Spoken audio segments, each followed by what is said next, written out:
In week 2 of this course, we're going to be covering a bunch of software that you're going to install that will constitute the data scientist toolbox as we describe it for this course track.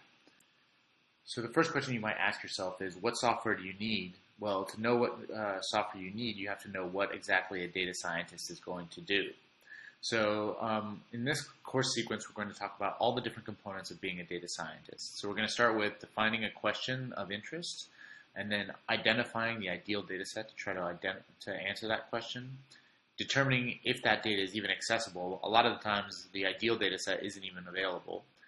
Then ways that you can go out and actually obtain the data, whether it's from a database or from a website, cleaning the data up so that it can be processed and analyzed, performing some sort of exploratory analysis, including making plots and clustering so that you can identify patterns that you didn't know about beforehand in the data set, performing statistical prediction or modeling to try to build sort of an intuition about what's going to happen in the next sample you might take, interpreting your results and challenging them, then synthesizing them and writing them up in reproducible ways that can be shared with other people.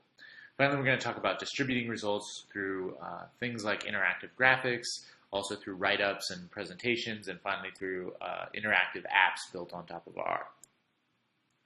So the main workhorse of data science in terms of this data science track is the R programming language. There are other alternative languages that are also really great for data science, but we're going to be focusing on R since it's one of the most widely used languages, and it's widely supported by a large group of developers who can contribute new packages all the time that can improve and extend the functionality of R. We'll be installing this in the second week of the class. We'll do most of our coding in RStudio. RStudio is an integrated development environment, an IDE for R. It's actually one of the best IDEs, I think, for many other languages as well in terms of data science. The IDE is free as well, just like the language R. And so we'll be downloading this IDE and setting it up again in the second week of the class. The interface looks something like this, and we'll talk a lot more about this in the second week and later on in the rest of the class.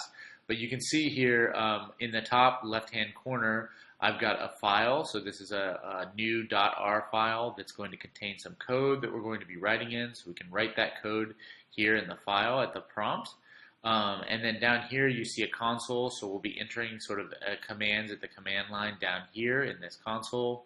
And then over here you can see other information you might be interested in looking at, say plots you recently made, the packages that you have loaded, or help files for specific functions that you might be interested in.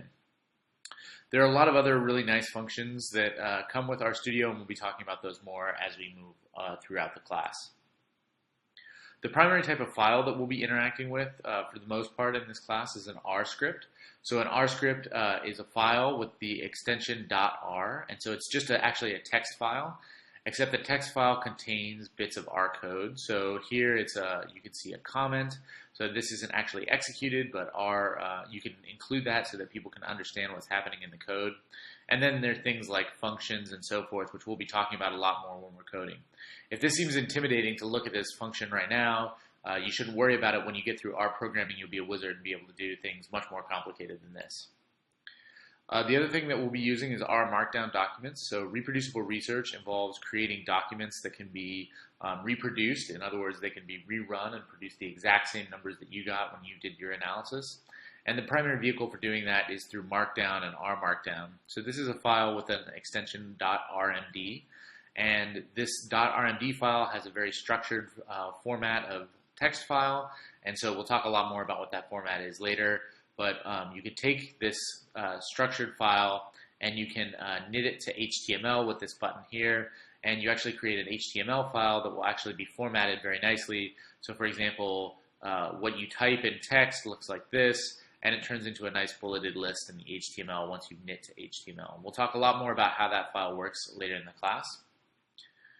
We're going to talk about how we are going to do distributed version control with GitHub and Git. So part of this class will be setting up your GitHub account and creating a portfolio of all the different things that you do throughout the course track that then you can share with employers, or you can share and contribute to other projects so that you can get your name out there in the data science community. We're going to be running most of the commands from the shell or from the command line interface. So this is a command line interface. It doesn't look like much right here. You can see that there's a prompt up here in the top left, and we're going to be entering commands as text prompts, and those commands will then execute a lot of the programs that we're going to be talking about.